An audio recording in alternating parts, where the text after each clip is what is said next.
LDF അതിനെ അപലപിക്കുകയും അതിൻ്റെ പ്രസ്താവന നടത്തുകയും ഒക്കെ ചെയ്യുന്നുണ്ട് എന്നുള്ളത് വാസ്തവമാണ്. പക്ഷേ നമ്മൾ അതിൻ്റെ അപ്പുറത്തേക്ക് കാണേണ്ടത് കഴിഞ്ഞ 20 കൊല്ലമായി LDF അവിടെ അധികാരത്തിലൊരു മണ്ഡലം കൂടിയാണ് കായംകുളം എന്നുള്ളത് ഒരു പ്രധാനപ്പെട്ട ഒരു കാര്യമാണ്. കാരണം പ്രതിഭ തന്നെ കഴിഞ്ഞ 10 വർഷമായിട്ട് അവിടെ MLA ആയിട്ടിരിക്കുന്ന ആളാണ്.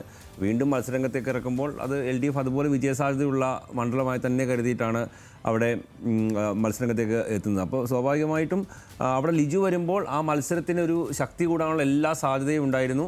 അത് അങ്ങനെ തന്നെയാണ് ആ മത്സരം മുൻപോട്ട് പൊയ്ക്കൊണ്ടിരുന്നത്. ആ സമയത്താണ് സ്വാഭാവികമായും ചില UDF നേതാക്കൾക്ക് ചില വാക്കുകൾ പറയുന്നത് എന്നാൽ പിന്നെ ഞാനും അങ്ങ് മാധ്യമങ്ങളിൽ നിറഞ്ഞു നിൽക്കട്ടെ എന്നൊക്കെ കരുതി അങ്ങ് പറയുന്ന കുറേ ആളുകളുണ്ട്. ഒരുപക്ഷെ ഇയാളും അങ്ങനെ തന്നെ പറഞ്ഞ ആകാനുള്ള സാധ്യതയായിരിക്കും ഞാൻ കരുതുന്നത്. ഇനിയിപ്പം മാധ്യമങ്ങളിൽ വരുമല്ലോ, എൻ്റെ ബൈറ്റ് എടുക്കാൻ വരുമല്ലോ, അങ്ങനെയൊക്കെ കരുതി മനഃപൂർവ്വം ഇങ്ങനെയുള്ള വാക്കുകൾ പറയുന്ന പല നേതാക്കളുമുണ്ട്. ഒരുപക്ഷെ എനിക്ക് ഇയാളെ ഇതിനു മുമ്പേ കേട്ടിട്ട് പോലുമില്ല കേട്ടോ. അപ്പോൾ മണ്ഡലം കൺവീനറോ മറ്റോ ആണെന്ന് പറയുന്നു.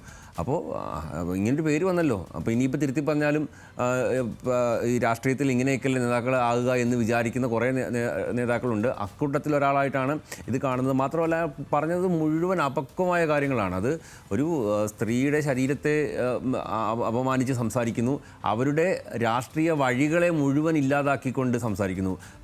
പ്രതിഭയൊന്നും കെട്ടിയിറക്കിയ ആളൊന്നുമില്ല. പ്രതിഭ വാർഡിൽ തുടങ്ങി പഞ്ചായത്ത് പ്രസിഡൻ്റായി, ജില്ലാ പഞ്ചായത്തിലേക്ക് മത്സരിച്ച, ഡിവിഷനിൽ വിജയിച്ച, അവിടുന്ന് ജില്ലാ പഞ്ചായത്ത് പ്രസിഡൻ്റായി, MLA ആയി, അങ്ങനെ സംഘടനാ പ്രവർത്തനം നടത്തി. അതായത് വിദ്യാർത്ഥി കാലഘട്ടം മുതൽ സംഘടനാ പ്രവർത്തനം വളർത്തി വരികയും അങ്ങനെ ഏറ്റവും ബേസായിട്ടുള്ള വാർഡിലടക്കം പഞ്ചായത്തിലടക്കം മത്സരിച്ച് വിജയിച്ച് വന്ന് നേതാവായ ആളാണ്. അങ്ങനെ ഒരാളുടെ രാഷ്ട്രീയത്തെയാണ് ചോദ്യം ചെയ്യുന്നത്. കാരണം അവരുടെ രാഷ്ട്രീയ പാരമ്പര്യമൊന്നും ഇല്ലാതെ അവർ വന്ന് മറ്റ് ചില കാര്യങ്ങൾ കൊണ്ടാണ് ഇവർ മത്സരിക്കുന്നത്, വിജയിക്കുന്നത് എന്നുള്ളതൊക്കെ. അതൊക്കെ UDFൻ്റെ ക്യാമ്പിൽ UDF അതിനെ എതിർത്തു പറഞ്ഞ ആളുടെ അപലപനത്തിലൊന്നും നമ്മളത് അതിൻ്റെ പ്രതിഭയുടെ നിലപാട് തന്നെയാണ് അതിൻ്റെ അകത്ത് കൃത്യം. കാരണം അത്രയും വലിയ തോന്നിവാസം പറഞ്ഞിട്ട് വന്ന് ഞാനതിൽ എന്താണ് ഞാൻ പറഞ്ഞത് ശരിയായില്ല എന്ന് പറയുന്നതൊന്നും അംഗീകരിച്ചുകൊണ്ട് യാതൊരു കാര്യമില്ല. കാരണം അതൊരു അബദ്ധത്തിൽ നിന്നൊരു വാക്കല്ല. അയാൾ പ്ലാൻ കൂട്ടി അയാളെന്തോ എവിടെ നിന്നൊക്കെയോ പഠിച്ചുകൊണ്ട് വന്നിട്ട് ഒരു പ്രസംഗത്തിന് വേണ്ടി പഠിച്ചുകൊണ്ട് വന്നിട്ട് പറഞ്ഞ വൃത്തികേടാണത്. ലിജു ഒക്കെ പറയുന്നത് നമുക്ക് കാര്യമായിട്ട് എടുക്കാം. പക്ഷേ മറ്റേ വൃത്തികേട് പറഞ്ഞ അയാൾ പറയുന്ന വാക്കുകളിൽ കാര്യമാക്കി എടുക്കുക, അയാളുടെ അപലപനം നമ്മൾ പ്രതിഭ പറഞ്ഞ പോലെ സ്വീകരിക്കപ്പെടേണ്ടോ കാര്യമല്ല. കാരണം അത് പുള്ളി കൃത്യമായി പ്ലാൻ ചെയ്ത ഒരു പ്രസംഗം തയ്യാറാക്കി വന്ന് മനഃപൂർവ്വം പ്രസംഗിച്ചൊരു സാധനമാണ്.